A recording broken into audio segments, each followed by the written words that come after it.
We saw the possibilities of a new order and the hope that each of us has to build a new world order. The embryo of a political union. It is not new, and it is not honest. I have a PhD in political science. I taught English at the University of California for 34 years. And now that I'm retired, I can devote all my time to writing books about deep politics. With the development of the atomic bomb, people worried about the decapitation of the American government. And so ever since the 50s, there have been groups of people, usually very interesting people, planning for what would happen if there was a nuclear attack and the government was, as they say, decapitated. And under Reagan, that planning went off in a new direction. Two of the key people doing the secret planning then were Cheney and Rumsfeld, although Cheney was just an ordinary congressman under Reagan, and Rumsfeld was the CEO of a drug company, but they were empowered to consider. They worked with Oliver North, and it was called Plans for the Suspension of the Government. And they changed the conditions. There was a special executive order which said it would no longer be for an atomic attack, but for any emergency. And that's why it was possible for COG actually to be instituted for the first time on September the 11th, which of course was not an atomic attack. By that time, Cheney and Rumsfeld had been working on the planning for 20 years. And in the late 90s, neither Cheney nor Rumsfeld was in the government. They were both CEOs of corporations.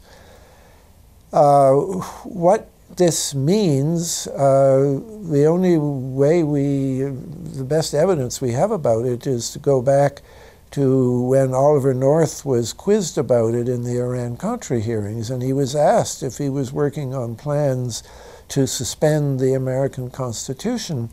And the chairman of the committee, the Iran-Contra committee, banged his gavel and said, "We can't go into that in a public session," which sort of corroborated that he knew what was being talked about and there was something there.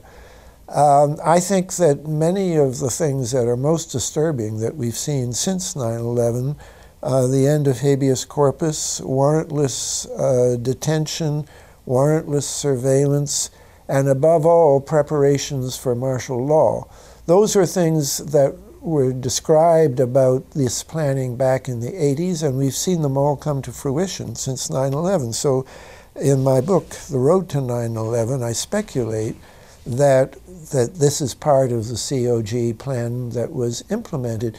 The fact is we don't know, Congress doesn't know, and when Congressman DeFazio of the Homeland Security Committee saw that the state of emergency authorizing this had been renewed yet again in 2007, and that there were COG provisions in the classified annex, he asked to see them, and he was told he didn't have the clearance to see them. And then the Homeland Security chairman on stationery officially asked and was told that the committee didn't have the clearances to see what the COG planning was. So that this is we're getting to two levels of government here. One level of government where we have checks and balances, what we call the constitutional government, and a higher level of COG government where the constitutional authorities are not allowed to go.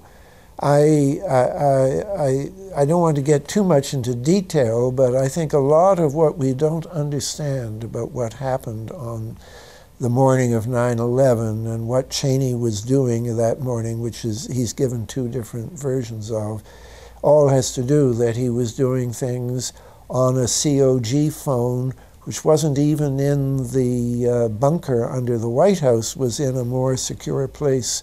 And that's why the 9/11 Commission looked for authorization to bring the planes down and so on, and they couldn't find that authorization. There's just there's some kind of gap in the telephonic communication, and I think the answer is it's because we were going now to COG communications instead of ordinary communications.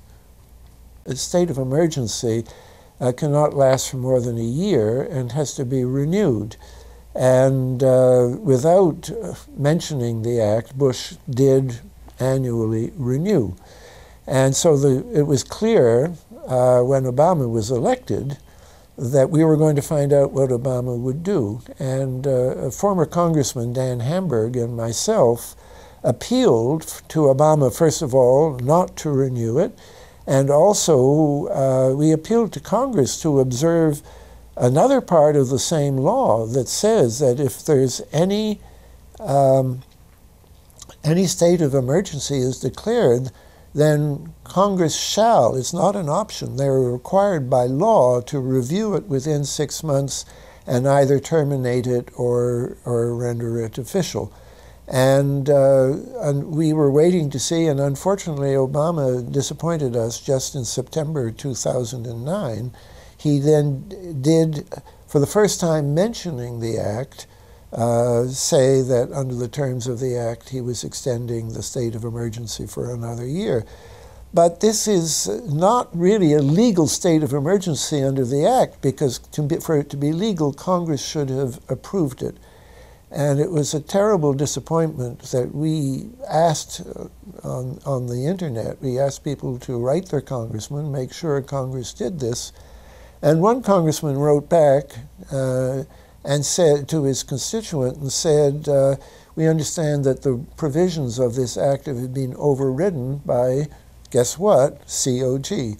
So it's another indication that COG is overriding the constitutional and legal provisions that protect us in this country. The word parapolitics, I defined it in my book as, with the CIA in mind, forms of politics in which accountability is consciously diminished.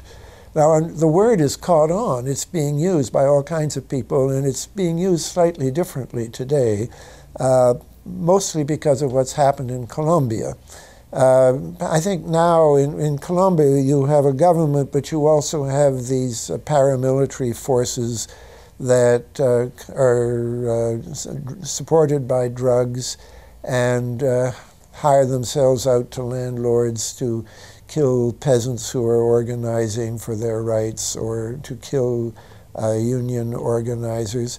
There are two executives of an American company, the Drum and Coal Company, who face indictment now because they hired these para people to do this. The state is so, it's such a topic of discussion in Colombia. They keep calling the state and the para-state. The politics, which is what goes on in Congress and in Bogota, and the parapolitics, which is what's going on in the countryside when these drug forces are enforcing. And the word, so I no longer own the word, but it's roughly what I mean. I also wrote a book called Deep Politics and the Death of JFK, and in that book I tried to distinguish between parapolitics, which is something you consciously do and set up as a system, versus deep politics, which is just something that you have to live with as a fact. For a long time I used these terms and the major media would not touch them, but just in the last 10 years, if you Google now, you'll see quite a few references to deep politics, or if you go to LexisNexis, better example, because that's just the mainstream media. And they are being used, they're not being distinguished. They both are being used to mean roughly the same thing. Organized crime fits into the whole structure of how this country is governed, and this helps explain how not just how Kennedy could be killed, but also more interestingly, how the forces of government would immediately cover it up with a false story that Oswald did it and acted alone. I gave a paper about all three of the big assassinations in the 60s, which was John F. Kennedy, Bobby Kennedy, and Martin Luther King. And there are certain common denominators which I think reinforce what I was saying about Kennedy, John F. Kennedy alone in my book. One is that you find that there's a drug aspect to all three of those killings. There's an organized crime aspect to all three of them. I say this without pretending that I have solved those cases. I wasn't even really trying to solve the cases. I was just trying to understand how a president could be murdered, and this would be essentially absorbed into the culture of the country. We have a guy who's officially blamed for it. Most people don't believe that Lee Harvey Oswald, well, they may believe he pulled a trigger, but they don't believe that he was a lone assassin. And yet, most people don't particularly care about it. We're just having to live with that. I call these events deep events. We've become accustomed to the idea that every now and then something is going to happen, and we just know from the beginning we're not going to get to the bottom of it. And the more they happen, the more reconciled we've become to this state of affairs. The obvious recent example, of course, is 9/11.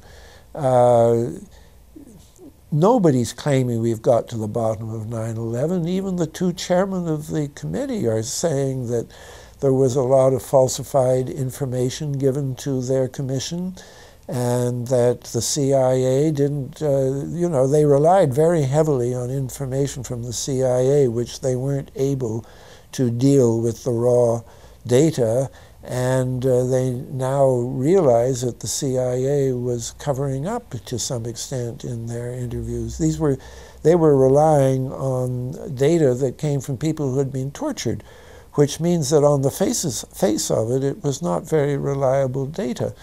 So there's a lot of people who recognize that we don't know the truth about 9/11, but here is an event which has changed the whole constitutional situation in this country, and once again we're not being allowed to look at it. People are fighting very hard to get a really independent, for the first time, a really independent investigation, and it's proving extremely difficult to do.